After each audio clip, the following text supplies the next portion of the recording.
I used to believe that love can conquer all. That if you gave everything, sacrificed enough, you could save the person you loved, save yourself, and maybe even the world. But I learned the hard way that love can be a weapon, a dangerous illusion that blinds you to the truths you don't want to see. My name is Inya, and this is the story of how love tore my life apart and how karma finally came for Egbe, the man I thought would be my forever. It started innocently enough, as most tragic stories do. We met in university. Egbe was everything I thought I needed. Charming, intelligent, driven, and he had a way of making you feel like you were the only person in the room. I, on the other hand, was the quiet one, a sickle cell warrior living with the invisible battles that my body fought every day.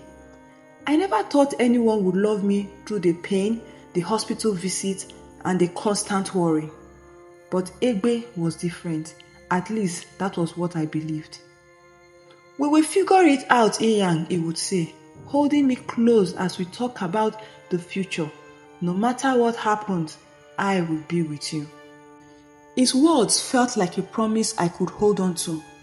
We planned our lives, talked about marriage, about the children we might never be able to have because of my condition. We don't need to have kids the normal way, he reassured me. We can adopt or use a surrogate. I won't let you risk your health. I trusted him with everything. He was the love of my life, my anchor. When we both received scholarships to study abroad, it seemed like all our dreams were finally falling into place. But then, just weeks before our departure, Egbe's world came crashing down. He was arrested, accused of embezzling money from the company where he intended. The news hit like a bomb, and I remembered how he turned to me, eyes wide with desperation. Please, Inya, he begged, tears filling his eyes. They have framed me. If I go to jail, everything is over. My family is depending on me. You know how much they need me. You are sick. They will go easier on you. Please, take the fall for me. I should have said no. Everything inside me screamed it was wrong. But love makes you blind. Love makes you foolish.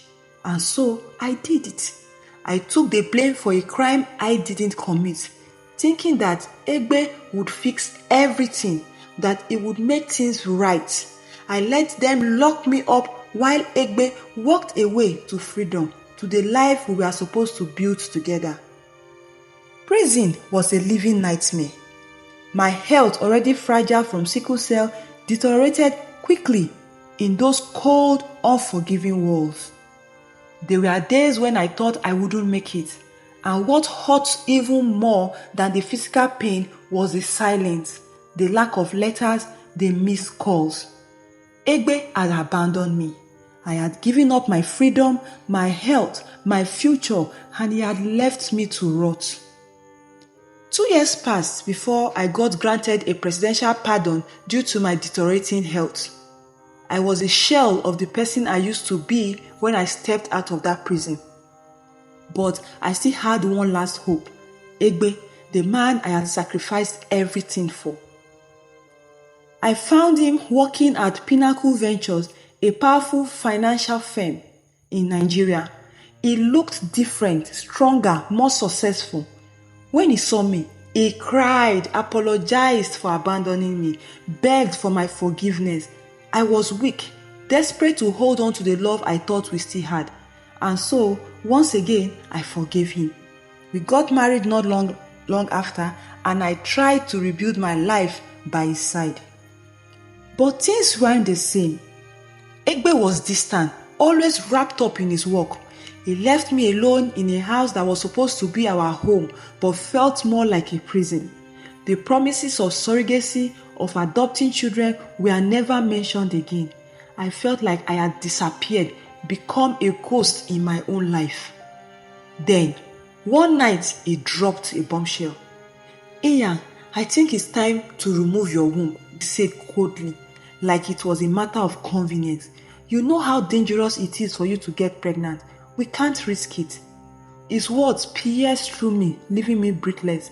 The man who had once promised to protect me, to love me, was now asking me to strip away the last part of myself capable of bearing children. But I trusted him. I thought he was looking out for me, and so I agreed to the surgery. What I didn't know was that the doctor, the man who was supposed to remove my womb, made a decision that would change everything. He saw the risk of the surgery, saw the dangers in taking away my ability to bear children. So instead of performing a full hysterectomy, he only removed a fibroid. He left my womb intact, knowing the dangers, but also knowing my story. He didn't tell me because he didn't want to put me under any more pressure.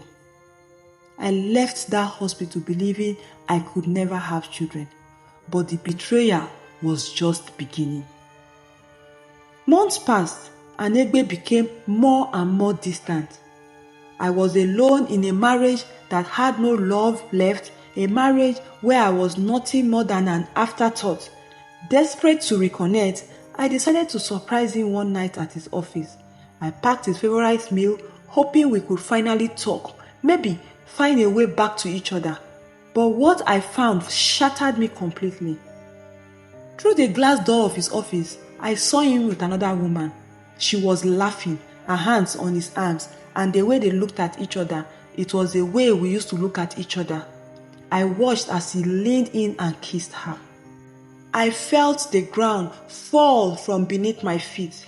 I left without saying a word, my heart broken into 1,000 pieces. When he came home that night, I confronted him, and that's when he revealed the truth that would crush me forever. I never really wanted this life with you, Inya, he said, his voice calm, detached. I am already married. I have a wife and 2 children. His words echoed in my head, the betrayal slicing through me like a knife. He had been married the whole time. He had children. The man I had sacrificed everything for, the man I loved, had used me as a pawn in his twisted game. He hadn't just stolen my freedom, he had stolen my future. I packed my things and left that night, shattered and alone. But the nightmare wasn't over. A few weeks later, I began feeling strange, dizziness, exhaustion. I went to the doctor thinking it was the aftermath of my surgery. But when the doctor came back with my result, his face was grim. "You are pregnant, Inya." My heart stopped. "That's not possible," I whispered. "I had surgery." The doctor looked at me with pity in his eyes. "We didn't remove your womb. We only removed a fibroid. Your womb is still intact." I felt like the ground was being pulled from under me. I was carrying the child of a man who had betrayed me in every way possible. When I told Egbe, hoping for at least a flicker of remorse, his response was cold. "I told you I don't want more children, Inya. This isn't my problem." And just like that, he washed his hands off me and our unborn child. I was left heartbroken, pregnant, and with no idea how I was going to survive. The months that followed were filled with pain, both physical and emotional. I was broke, alone, and forced to rely on the kindness of friends. But through it all, I felt the life growing inside me, my child, the one thing Egbe hadn't taken from me. When my daughter was born, she became the light that guided me through the darkness. I rebuilt my life pieces by pieces. I found work, strengthened my health, and day by day, I grew stronger. I no longer needed Egbe. And my daughter, she was brilliant, top of her class, full of life and potential. Every time she excelled in school, I was reminded that I had made it despite everything he put me through. But while I thrived, Egbe's life was falling apart. One day, while he was away on a business trip, tragedy struck. A gas explosion destroyed his home, killing his wife and 2 children, the family he had built on lies. When he returned, devastated, things only got worse. Pinnacle Ventures discovered his financial crimes, embezzling funds and laundering money. He was fired immediately, and it wasn't long before the authorities came for him. Egbe was arrested and sentenced to prison, the same prison I had once rot in because of him. But karma wasn't finished with him. A few days ago, I received a letter from Egbe. He wrote to me from his prison cell, asking for my forgiveness, begging to meet our daughter, the daughter he once rejected. He claimed that losing everything had made him see the errors of his ways. He wanted a second chance. But how could I give him that? How could I let him back into our lives after everything he had done to me, to our child? The pain he caused still ran deep, but there was one thing holding me back: my daughter. She didn't know the full story. She didn't know who her father really was. I sat at the dining table, staring at the letter in front of me. Egbe, the man who had abandoned me and our unborn child, was now asking for forgiveness. He wanted to meet our daughter, the same daughter he once rejected. The weight of his plea suffocated me, dragging me back to the betrayal I had fought so hard to forget. My heart clenched with anger and fear. How could I trust him again? How could I allow him back into our lives after everything he had done? Yet, as I looked at my daughter playing innocently in the living room, I wondered if she had the right to know her father. Could I deny her that? Or would letting him only cause more harm? The dilemma tore at me, leaving me paralyzed with uncertainty. Forgive or forget? Let him back into our lives or protect my daughter from the man who had once abandoned her? I wiped away the tears that had fallen without me noticing. No matter what I choose, nothing would ever be the same. And I wasn't sure I was ready to make that choice. Life lessons. 1. Sacrifice has limits. Inya sacrificed her freedom, health, and happiness for Egbe, believing it would make things right. But love should never require you to lose yourself completely. Know when to draw the line, even for someone you love. 2. Trust can be broken. Inya trusted Egbe with her heart, her future, and her life, but he betrayed her in the worst way. Trust is fragile, and once broken, it is difficult to rebuild. Be careful with who you trust and watch their action, not just their promises. 3. Strength comes from within. Even after Egbe left her heartbroken and pregnant, Inya found the strength to rebuild her life. Her journey shows that no matter how much pain you've endured, you can rise again and create a better future for yourself. 4. Karma always comes back. Egbe thought he would escape the consequences of his lies and betrayal, but karma found him. His downfall shows that those who cause harm will eventually face the results of their actions. 5. Forgiveness is complicated. Inya is faced with a tough decision, whether to forgive Egbe and let him be a part of their daughter's life.